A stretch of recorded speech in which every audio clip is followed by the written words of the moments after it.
The first time I realized my mother cared more about appearances than actual people was when she made my sister cry at her own birthday party. Not the quiet kind of crying either, the full-on, mascara-running, shoulder-shaking kind that makes everyone stop and stare. And you know what my mom did? She smiled. That perfect plastic smile that never quite reached her eyes. I'm Amelia, and I grew up in a house where image was everything. Where the grass had to be exactly 1 inch tall, where family photos were choreographed like Broadway productions, and where my mother's word was absolute law.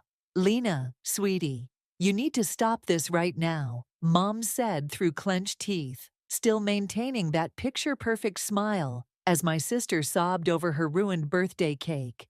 People are watching. The cake wasn't even ruined, just slightly tilted from where Lena had bumped the table in her excitement. But to my mother, slightly imperfect, might as well have been destroyed. It's fine, Mom, I said, stepping forward. We can just… Amelia. Her voice cut through the air like a whip. Take your sister inside, now. I led Lena away from her own party, past the perfectly arranged refreshment table and manicured lawn, where our select guests pretended not to notice the drama unfolding. As soon as we were inside, Lena collapsed against me. I just wanted to see if the flowers were real, she hiccuped, referring to the sugar decorations on her cake. I know, kiddo. I hugged her tight. Mom's just being Mom. That night, after the guests had gone and Lena was in bed, I overheard Mom on the phone in her study. The door was cracked open just enough for me to see her pacing. Rocky, I need another extension. Yes, I know what I promised, but… Her voice dropped to a whisper. The party alone cost $3,000. I had to maintain appearances. No, don't you dare tell anyone about… She must have sensed my presence, because she whirled around, face white as chalk. Our eyes met through the gap in the door. I'll call you back, she said quickly, hanging up. I tried to step away, but she was faster. The door flew open, and she grabbed my arm, her perfectly manicured nails digging into my skin. What did you hear? Nothing, I lied. I was just going to ask about tomorrow's dinner. Her eyes narrowed, searching my face for any sign of deception.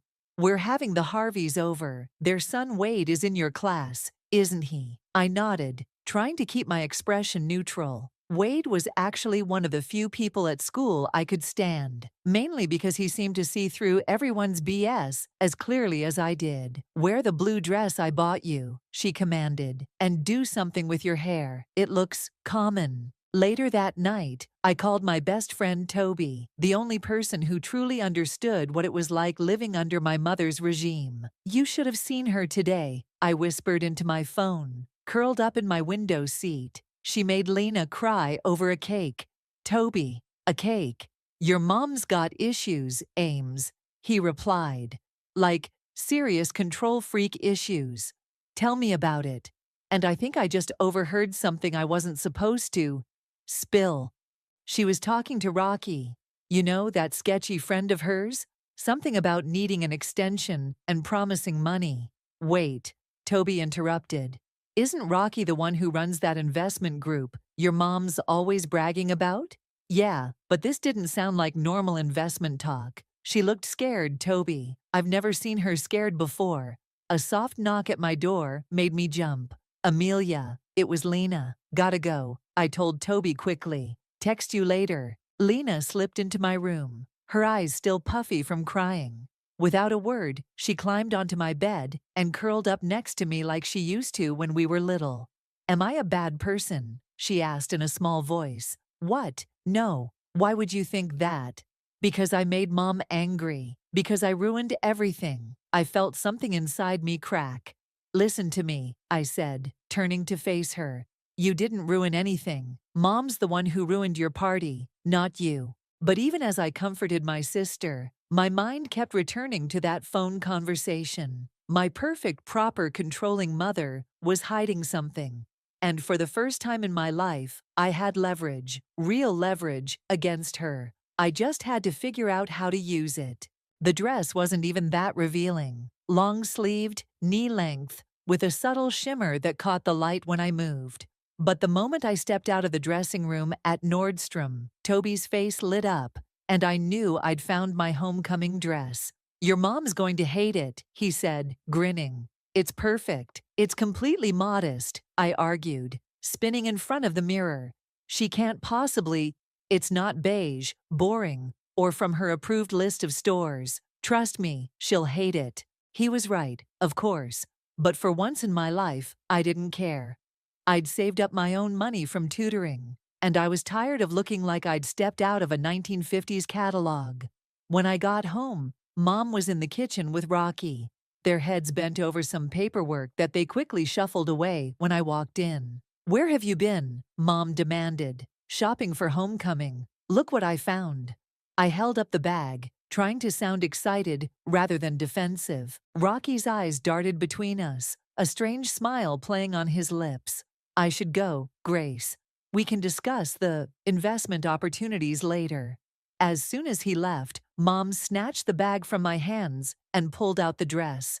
Her face went through a series of expressions: shock, disgust, and finally that cold anger I knew too well. Absolutely not. Mom, it's perfectly appropriate. Even Mrs. Peterson would approve. And she's. I said no. She held the dress up like it was contaminated. What will people think? This isn't what we wear. This isn't who we are. It's who I am. The words burst out before I could stop them. And maybe if you weren't so obsessed with what other people think. Enough. She threw the dress onto the counter. I've already bought you a suitable dress. It's hanging in your closet. I stormed upstairs to find a shapeless, pale pink monstrosity waiting for me. It looked like something from a budget wedding catalog, all cheap lace and weird ruffles. Don't you dare slam that. The door banged behind me, cutting off her words. My phone buzzed almost immediately. It was Wade. Hey, you okay? Saw you storm out of Nordstrom looking upset. I hesitated before replying. Just drama with my mom, the usual. Want to talk about it? I'm at the coffee shop by school.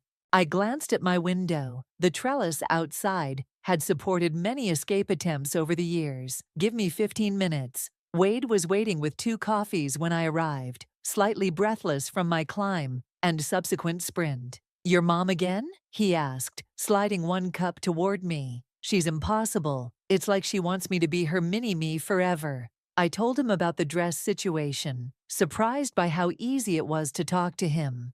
My dad's the same way, he said. Expects me to follow his footsteps into law, wear what he approves of, date who he thinks is appropriate. How do you deal with it? He shrugged. Small rebellions, like this.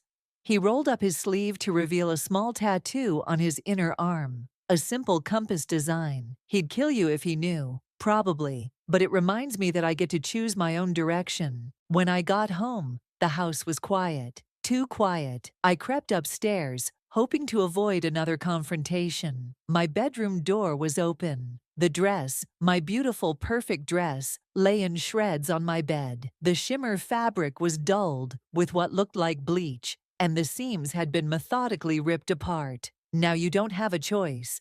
Mom stood in the doorway, her voice eerily calm. You'll wear what I bought you. Something snapped inside me. All those years of control, of perfect smiles hiding ugly truths, of watching her break down anyone who dared to be different. It all crystallized into a single clear thought. You're right, Mom, I said, my voice steady despite the tears threatening to fall.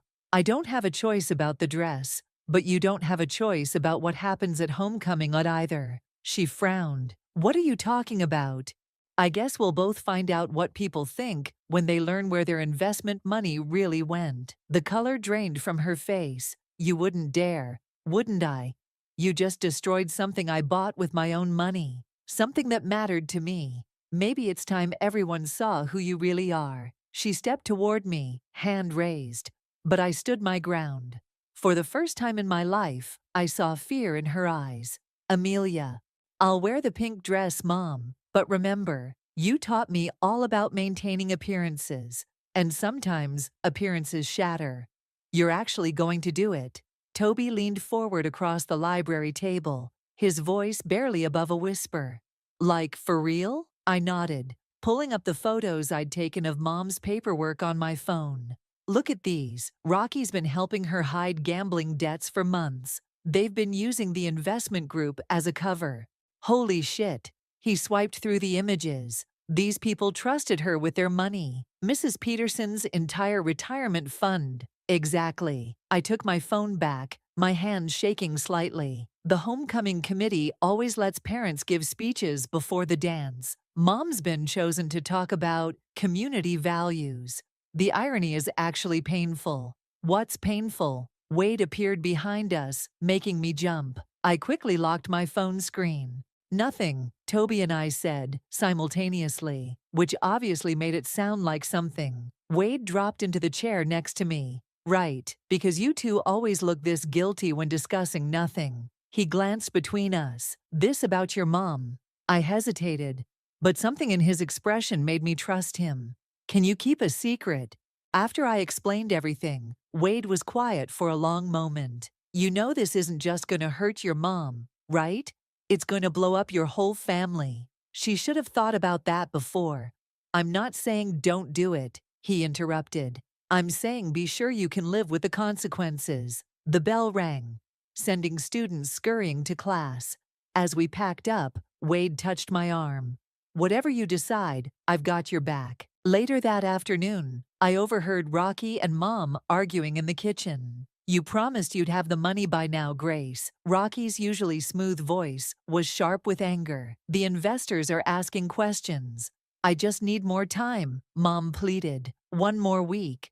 We don't have a week. Peterson's demanding an audit. If she finds out, she won't. Mom's voice hardened. I've worked too hard to maintain our position in this community. No one will believe. They'll believe bank statements, Rocky snapped. They'll believe empty accounts. And they'll definitely believe they're missing money. I shifted slightly, trying to hear better, but the floor creaked beneath my feet. Both adults whirled toward the doorway. Amelia, Mom's voice was dangerously sweet. How long have you been standing there? Rocky's face twisted into an ugly smile. Long enough, I'd say. He stepped toward me. Your mother and I were just discussing some sensitive business matters. I heard. I met his gaze steadily. Sounds like fraud to me. Amelia, Mom gasped. What? That's what it is, isn't it? You took people's money, lost it gambling, and now you're trying to cover it up. Rocky moved faster than I expected. His hand clamped around my arm, fingers digging in painfully. Listen carefully, you little... Get your hands off my daughter. Mom's sharp command surprised us both. Rocky released me, stepping back. Control your kid, Grace, he snarled. Or I'll make sure she understands exactly how serious this situation is. After he stormed out, Mom turned to me. The fear in her eyes had been replaced by something colder. You will not breathe a word of this to anyone. Do you understand? Or what? You'll destroy another dress? I'll pull you out of school, send you to your aunt in Idaho. Is that what you want? The threat hung in the air between us. My phone buzzed in my pocket. Probably Toby wondering where I was. No, I said finally. That's not what I want. Relief flickered across her face. Good. Now go do your homework. I headed upstairs, but instead of going to my room, I slipped into Lena's. She was at her desk, headphones on, working on some art project. Hey, I said, tapping her shoulder. She jumped, pulling off her headphones. You scared me. Sorry. I sat on her bed, watching her arrange colored papers into intricate patterns. Listen, Lena, if something happened, something big, would you hate me? She turned to face me, frowning. What kind of something? Just something that might change things. A lot of things. She was quiet for a moment, her fingers still moving over the paper pieces. Is it about Mom? I nodded. Is it true? She asked softly. Yeah. She picked up a piece of red paper, folded it carefully, and added it to her design. Then I won't hate you. I left her room feeling both better and worse. My phone had 3 missed texts, 2 from Toby and 1 from Wade. You sure about this? Because there's no going back. But I meant what I said. I've got your back. I typed out my response. Homecoming's in 2 days. Time to show everyone who my mother really is. The note was waiting in my locker Thursday morning, folded into a tight square. No name, just 5 words. Keep your mouth shut, or else. That's straight-up movie villain material, Toby said when I showed him. Think it's from Rocky? Has to be. I crumpled the note and threw it in the trash. He's getting desperate. Maybe we should tell someone, the police. And say what? That my mom and her sketchy friend are threatening me because I found out they're stealing people's money. I shook my head. We need proof first. We have the photos. Not enough. We need something concrete. In English class, Wade passed me a note of his own. My dad's a lawyer. He could help. I turned to look at him, but he was deliberately focused on his textbook. After class, he caught up with me in the hallway. I'm serious, he said. He specializes in fraud cases. I can't involve your dad. This is personal. Personal enough to get another threat. He nodded toward my locker. Another note was sticking out through the vents.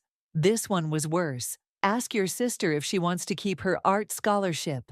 My hands started shaking. They're bringing Lena into this. Wade took the note, reading it twice. This isn't just about money anymore, Amelia. They're scared, which makes them dangerous. At home, Mom was hosting her weekly investment meeting in the living room. I could hear her laugh, that perfect practiced sound, as she served coffee to our neighbors. The returns have been exceptional, she was saying. Rocky's strategy is really paying off. I paused in the hallway, recording on my phone. Mrs. Peterson's voice cut through, but I still haven't received my quarterly statement. Oh, there must have been a mix-up with the mail, Mom said smoothly. I'll have Rocky send another copy right away. See that he does. My grandson's college fund is in there. I stopped recording when footsteps approached. Lena appeared around the corner, her face unusually serious. Why are you spying? She whispered. I fumbled for an excuse. I'm not stupid, Amelia. I know something's wrong. Mom's been acting weird. And Rocky came by this morning looking for you. He what? Said he needed to discuss your academic future, whatever that means. My stomach churned. Lena, listen to me. If Rocky ever comes by again, when Mom's not home, don't let him in, okay? You're scaring me. Just promise me. Okay, I promise. She hesitated. Is this about the money? I heard Mom crying in her room last night. She was on the phone with someone, begging for more time. Before I could respond, the living room door opened. Rocky stepped into the hallway, his eyes narrowing when he saw us. Girls, he said, his smile not reaching his eyes. Amelia, could we have a word? Actually, I was just leaving. I grabbed Lena's hand. We're late for her art class. I don't have art today, Lena started to say, but I squeezed her hand hard. Sure you do. Remember, the special workshop. Understanding flickered across her face. Right, the workshop. Sorry, Rocky. We were halfway to the door when Mom called out, Amelia, where are you going? Taking Lena to art, I shouted back, already pulling her outside. Once we were in my car, Lena turned to me. Okay, what's really going on? I started the engine, checking the rearview mirror to make sure Rocky hadn't followed us. I'm going to tell you something, but you have to promise not to freak out. By the time I finished explaining everything, we were parked outside Toby's house. Lena sat in silence for a long moment.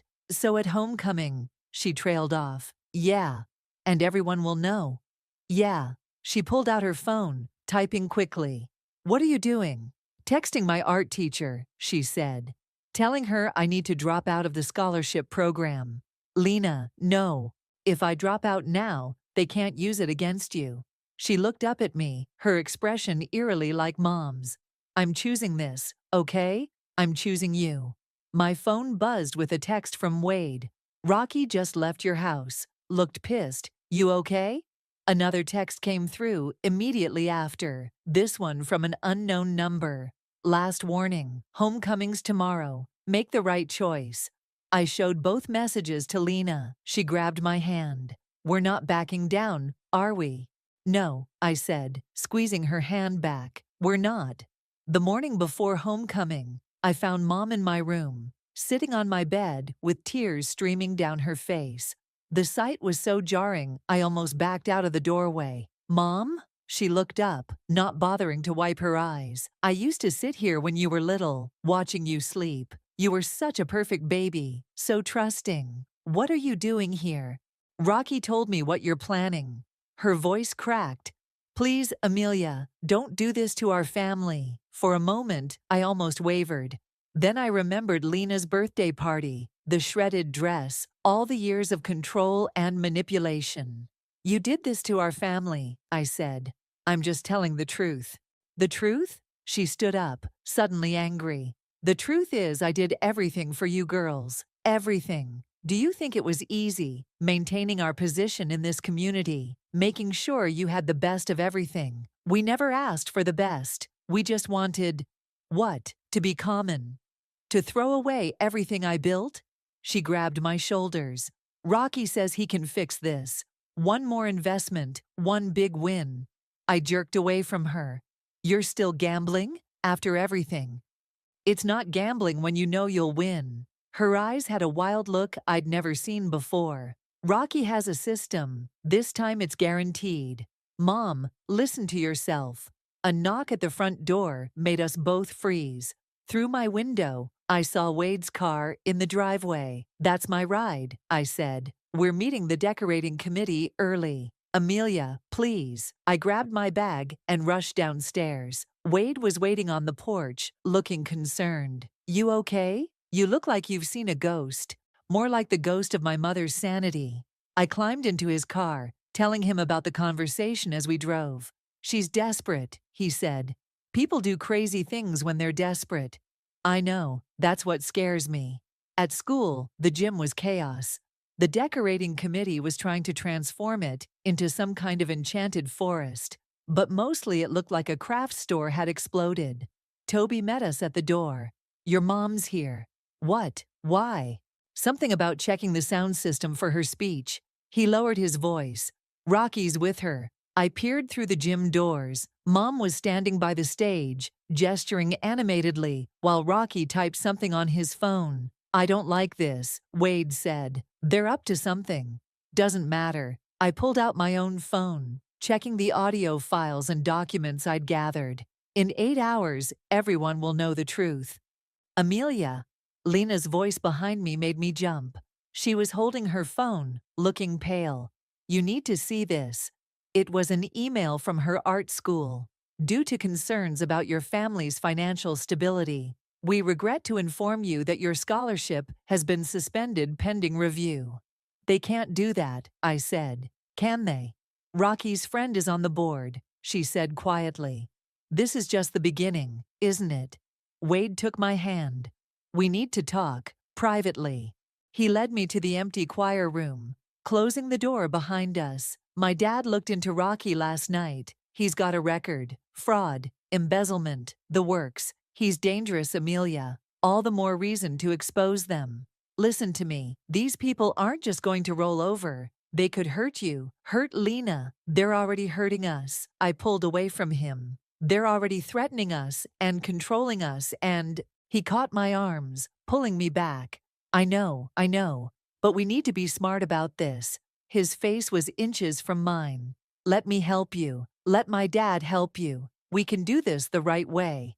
For a moment, I almost gave in. It would be so easy to let someone else handle this, to not have to be the one to destroy everything. Then my phone buzzed. Another text from Rocky. "Final offer. Walk away now, or your sister loses more than just her scholarship." "The right way takes too long," I said, showing Wade the message. "They need to be stopped now." He read the text twice, then looked at me with an intensity that made my breath catch. "Okay, then we do this your way. But first," he kissed me. Not a gentle kiss, but one full of worry and determination, and something else I couldn't name. When we broke apart, he pressed his forehead against mine. "Whatever happens tonight, remember you're not alone in this." "I know." I straightened up, squaring my shoulders. "Now help me figure out how to hack into the gym's sound system." Through the window, I could see Mom and Rocky leaving the gym, looking satisfied. They had no idea what was coming. 8 hours to go. The pink dress felt like a straitjacket. Mom hovered while I got ready, adjusting every detail like I was her personal doll. Perfect, she said, stepping back. Now remember, smile when I'm speaking. The Peterson family will be watching. Is that a threat or just good advice? I muttered. Her hand froze on my shoulder. What was that? Nothing. I'll smile. The doorbell rang, Wade arriving to pick me up. Mom's eyes narrowed. I thought you were going with Toby. Change of plans. Downstairs, Wade stood awkwardly in our foyer, looking uncomfortable in his suit, while my mother circled him like a shark. Your father's coming to the ceremony, she asked. Yes, ma'am. He's very interested in hearing your speech. Something in his tone made her pause. But before she could respond, Rocky burst through the front door without knocking. Grace, we have a problem. He stopped short when he saw Wade. Private matter, now. They disappeared into Mom's study. I moved closer to the door, but Wade caught my arm. Don't, he whispered. We already know what's happening. Mrs. Peterson called my dad this afternoon. What? She's demanding an emergency audit. Tomorrow morning. My heart raced. But the evidence will come out tonight, he finished. Ready? I glanced at the closed study door, where raised voices were becoming audible. More than ready. The gym had been transformed. Fake trees, draped with twinkling lights, created winding paths between clusters of tables. The stage was set up for the ceremony, where parents would give their speeches before the dance began. Toby met us at our assigned table, looking nervous. Everything's set with the sound system. You sure about this? I pulled out my phone, checking the audio files one last time. Absolutely. Amelia, Lena appeared beside me, still in her helper's apron from decorating. Rocky's here. He's talking to the principal. Through the crowd, I could see them by the stage. Rocky was gesturing emphatically, while the principal nodded. He's trying to stop your mom's speech, Lena said. Saying she's sick or something. He knows, Wade said. He must have figured out what we're planning. It doesn't matter, I said, even as my hands shook. I don't need Mom's speech. I just need… Amelia Lynch? A voice behind me made me jump. The principal's assistant stood there with a clipboard. You've been added to the speaking program. Your mother requested it specifically. My blood ran cold. What? She says you have something important to share with the community. I looked at Wade, then Toby, then Lena. They all wore the same expression of dawning horror. It's a trap, Wade said. If you go up there, they'll try to discredit me first, I finished. Make anything I say sound like teenage rebellion. So don't do it, Lena pleaded. We'll find another way. The lights dimmed, signaling the start of the ceremony. I could see Mom and Rocky by the entrance, watching me. Mom's smile was back, that perfect practice smile that hid everything ugly underneath. No, I said, no more hiding, no more perfect facades. I turned to Toby. Is the sound system still set? He nodded. But then here's what we're going to do. I quickly outlined my new plan. Wade looked worried. Toby looked scared. But Lena looked proud. Mom and Rocky think they're trapping me, I said. But they forgot something important. What's that? Wade asked. I've spent my whole life watching them manipulate people. I learned from the best. The principal took the stage, tapping the microphone. Welcome everyone to this year's homecoming celebration. Mom caught my eye across the room and smiled wider, probably thinking she'd won. She had no idea what was coming. I felt Wade's hand slip into mine. Last chance to back out. Not a chance. I squeezed his hand. Besides, your dad's here, right? With those police officers by the door. He grinned. Ready to act the moment you give them proof.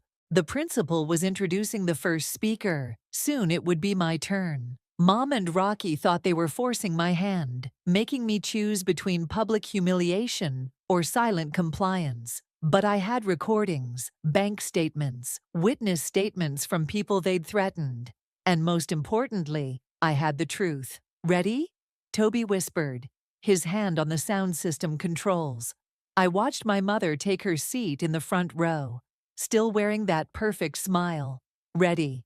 And now, Amelia Lynch would like to say a few words about community values. The spotlight felt hot as I walked to the microphone. Mom's smile had turned predatory. She thought she was watching me walk into her trap.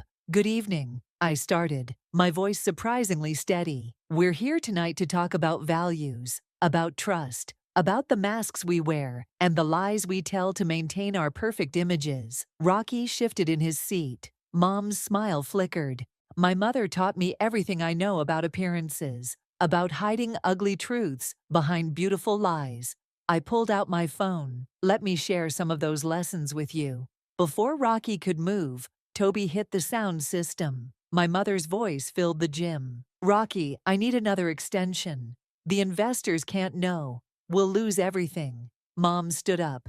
Amelia, stop this right now. Why, isn't this what you wanted? For me to share with everyone? I clicked to the next recording. Rocky's voice now. Control your kid, Grace, or I'll make sure she understands exactly how serious this situation is. The crowd started murmuring. Mrs. Peterson rose from her seat, face pale. Here's the truth, I continued, my voice rising over the growing noise. My mother and Rocky have been running a Ponzi scheme through their investment group. They've stolen millions, your retirement funds, your children's college savings, all of it, to cover my mother's gambling debts. She's lying, Rocky shouted, starting toward the stage. Two police officers stepped forward, blocking his path. Am I? I held up my phone. I have bank statements, transfer records, everything. Amelia, please, Mom's voice cracked. You're destroying our family. No, Mom, you did that. Every time you chose appearances over reality. Every time you hurt someone to maintain your perfect image. I turned to the crowd. Mrs. Peterson, check your accounts, now. She was already on her phone, hands shaking. The color drained from her face. It's empty, she whispered. Everything's gone. The gym erupted in chaos. People grabbed their phones, checking accounts, shouting questions. Rocky tried to run, but was quickly detained by the officers. Grace Lynch, Wade's father, stepped forward, flanked by more police. You're under arrest for fraud and embezzlement. Mom's perfect mask finally cracked. She looked around wildly. Then her eyes locked on me. I did it for you. Everything I did was to give you a better life. No, I said into the microphone, my voice echoing over the chaos. You did it for yourself, for your image, for your addiction. As the officers led her away, she started crying. Real tears this time, not the perfect ones she'd practiced in mirrors. You've ruined everything, she sobbed. Actually, Wade's father stepped up to the microphone beside me. Thanks to your daughter's evidence, we've already frozen the offshore accounts where most of the money was hidden. With proper legal action, most of it can be recovered. The relief in the room was palpable. Mrs. Peterson actually hugged me, tears in her eyes. Thank you, she whispered. My grandson's future. I found Lena in the crowd, her face a mix of emotions I couldn't read. When our eyes met, she gave me a small nod. Wade appeared at my side as the police led Mom and Rocky away. You okay? I don't know. My hands were shaking now that it was over. I just sent my mother to jail. You exposed the truth, he corrected. There's a difference. The principal was trying to restore order, announcing that the dance would be postponed. People were still talking, calling family members, sharing the news. Amelia, Toby called from the sound booth. You might want to see this. He held up his phone. Local news alerts were already popping up. Local investment scandal exposed at high school dance, and mother-daughter confrontation reveals million-dollar fraud. Well, Wade said, taking my hand. Guess you can't hide from this one. Good. I squeezed his hand. I'm done hiding. Lena joined us, still wearing her helper's apron. What happens now? Now, I looked around the gym, at the fake trees and twinkling lights that were supposed to create a perfect fantasy world. Now we deal with reality.